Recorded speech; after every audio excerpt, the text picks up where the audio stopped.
Hey, good morning, everyone. Coach, I realize we're a few minutes behind schedule, so we do appreciate your patience. Coach, if you could please start us out with an opening statement regarding your team's most recent outing versus Bethune-Cookman. I'll tell Coach Simmons I'm not going to hold it against him that he had us running over today. No, it was a really great game, great environment, 55 plus thousand fans down in Orlando.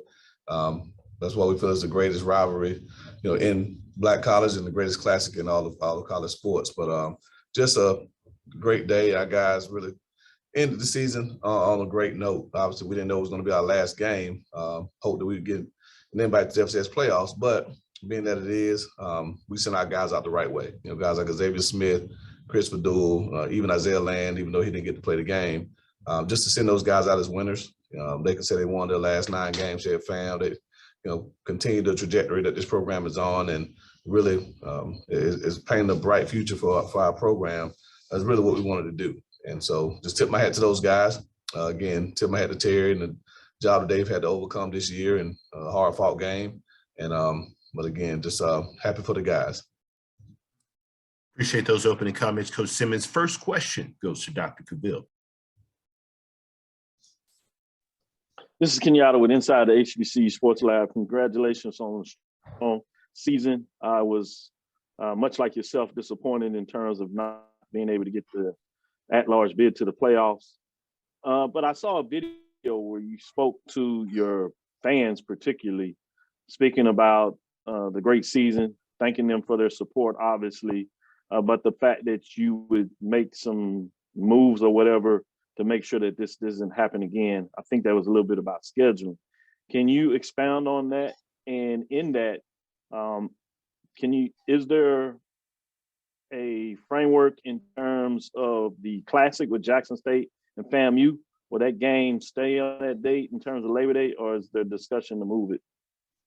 Well, the message to our fans was more about just thanking them for their support. And, me saying that this won't happen again, it really didn't speak to our scheduling methods. It spoke to, us as a program doing what needs to be done to ensure that we control our own destiny.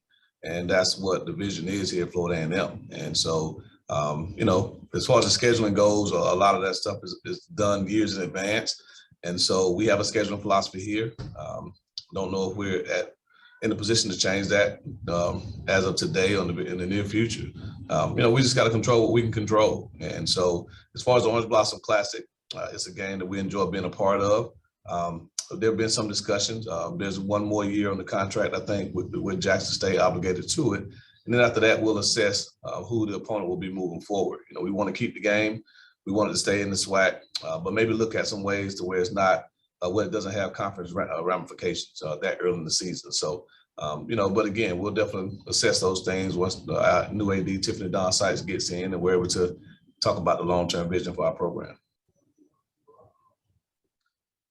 Back to the game, last question I have for you is closing out the season with Jared Musa in terms of the big game he had in a lot of ways, 195 yards, 2 touchdowns, but solid in terms of spreading the ball around to different receivers, catching a touchdown on the play there, and just his maturation in terms of learning how you like to see the game played. Talk a little bit about what he was able to get done in that game. Yeah, I thought Jeremy played his most complete game. We didn't have many snaps, probably the least number of snaps we had all season, but was 15 to 19. Missed a couple of throws there, but as far as his reads, was pretty spot on with his reads, with his timing. Missed a couple of throws high a little bit, but other than that, I thought he played a really, really sound game. Took a shot there on the big touchdown pass to Xavier in the ribs and had to come out for a series. But came in and gutted it out. And so just looking forward to his continued growth and development. The guys voted him as one of our team captains. And so he's definitely one of our unquestioned leaders of the team. The guys feel really good knowing that he's in there playing for him. He's a hard worker, smart young man, and his best football is ahead of him. So I think the future is very bright here with Jeremy Moose at the helm. Thank you, Coach Simmons. Look, off season, enjoy your break. Hope to see you during signing day to talk to you a little bit about football as you move forward. Thanks, Doc. Next question goes to James Hill. Hey, Coach, how you doing this morning? Hey, James. Hey, pretty good. Back-to-back Florida Classic victories. Is it sinking in? What's the thought process? And when you walk past those two trophies, what do you see?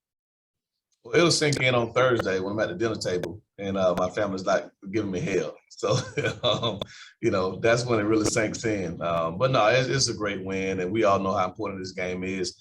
There's old saying that they'd rather go 0-10 and win the Classic than to go 10-0 and lose the Classic. So again, the fact that we're able to win it and have a great season on top of it, really just icing on the cake. So looks good seeing that trophy there, the trophy case in the lobby. And we feel that's what this is rightful place, and we want to do everything we can to make sure we keep it there. Coach, on Saturday, it looked like I was covering a playoff team. To not advance to the playoffs, talk about the loss that is for the greater picture for everyone else out there not to see FAMU play football. Well, I think it's a slap in the face to all HBCUs, right? That we're all worthy team. We're, as of today, the 20th ranked team in the coaches poll. So the guys that coach football, that watch football, that vote on our teams feel that there are 19 teams in the country that have a stronger resume than we do. But the powers that be felt otherwise. And there's some teams that got in that were ranked higher than. There are a lot of teams that got in that we have a lot more wins than. So I think it's a slap in the face to all of us at this level, at the HBCU level. And hopefully that it resonates throughout our community and that we, speak up like we always have about injustice to our people. Have a blessed day, Coach. Thank you, James. Next question goes to Kendrick Marshall. Yeah, Coach, you mentioned how disappointed you were not to make the playoff. Is there anything that you would possibly be able to suggest changing about the way in which teams for the playoffs are determined and kind of like how they are weighed against each other? Well, again, it's voted on by a selection committee. And so I think that's a question for the committee. Do they feel that it's okay to deny a 9-win team with 8 FCS wins and a loss to an undefeated top 5 team and another loss to a Power 5 team that'll play for a conference championship? If they feel that resume isn't strong enough to get into the playoffs, then I think that's a larger discussion. So it's not really on us to change it. We've done what we needed to do. People talking about changing our scheduling or, changing the Orange Blossom Classic and all those things.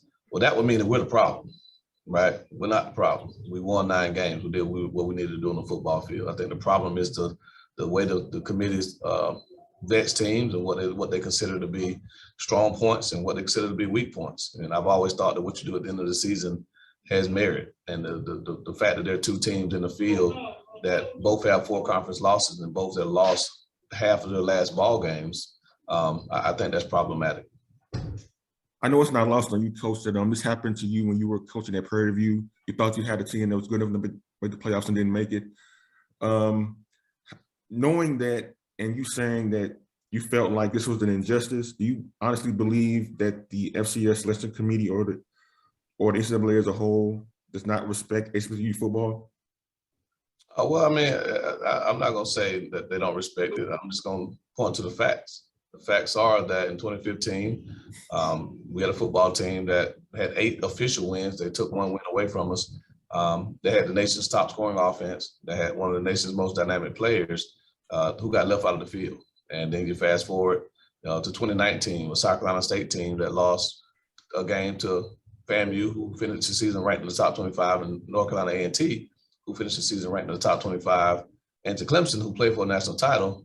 They didn't get in either, with 8 FCS wins. And then you look at FAMU this year with 8 FCS wins as well, a loss to a top 5 Jackson State team, and a loss to a North Carolina team that will play in the ACC championship. And those were the first 2 games of the season to not get in. Again, I see a pattern, right? And so, I'm just a fact finder. I'm a guy that points out facts. Those are the facts. And so whatever we deduce from those facts, that's subjective. But I do think that there's something wrong with the system if those 3 teams aren't worthy of playing in the 2014 playoff field. All right, thanks, Coach. Appreciate it. Goes to Jeff. Hey, Coach Simmons, Jeff Lighty Jr. How are you? Hey, Jeff, how's it going? I'm good. So I just want to ask you, I'm just curious on how you think. Do you believe that the fact that the MEAC champion, the SWAC champion go into the Celebration Bowl may hurt the conference's chances of a team that doesn't make the Celebration Bowl getting into the FCS playoffs? I know it benefits the Celebration Bowl, benefits the conferences, but do you think a team like yours is hurt because the SWAC and the MEAC opt to go to something else besides the playoff? Are we eligible to go? Yeah, you are. That's all that needs to be said. We're eligible to go. So I if appreciate it hurts us, then that's a personal decision because we're eligible to go. The Ivies aren't eligible. So there's some Ivy League teams that are undefeated or 10-1, 9-0, 9 and whatever. They're not eligible to go because their conference decided they're not going to go to the playoffs. The MEAC or the SWAC has never said their teams will not go to the playoffs. We've said our conference champions won't go to the playoffs. But any other team is eligible as members of the FCS, and we still have that agreement. So if it hurts us, it's not our decision. It's not us that hurts it. We still can go. We're eligible. Absolutely. And just a quick follow-up on that, I want to ask you about Xavier Smith. Just his game, the MVP of the Florida Classic, and then also just his career at FAMU. Just what has he meant to your coaching staff, your team, your school, your program throughout his career? Well, Xavier Smith is one of the all-time greats at FAMU, and we've had many. I don't think the brevity of his career will be understood today. I think we'll look back on it years from now and see where he ranks in that pantheon. He's one of the top receivers ever played, here at FAMU. I think he's one of the top football players ever played here at FAMU. And what he's meant to this program on and off the field, words can't describe. So special player. Glad he came back this last year, and really going to miss him in this program. Thanks, Coach. Appreciate it. Next question goes to Charles Bishop. How you doing, Coach Simmons? I'm good, Charles. I'm good. How you doing, brother? Oh, great, man. And first, I want to commend you with regards to the statements that you made in regards to the playoffs. Very powerful statements. Obviously, Florida A&M trajectory of the program is off the charts. And I just wanted to ask, what are some of the needs going into the offseason for the Rattlers? We need to catch Jackson.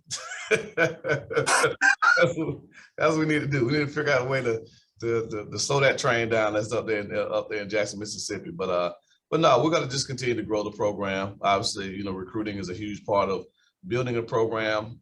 We got to do some things differently, from the administrative side and resources to, provide the best opportunities for our guys, off the field, in the classroom, and just continue to work extremely hard to chase that pantheon that is a SWAC and Celebration Bowl championship. So, we can't rest on our laurels. Yes, the program is in good footing right now, and everyone's excited about where we are, but we can't stop here because there's definitely more on the horizon.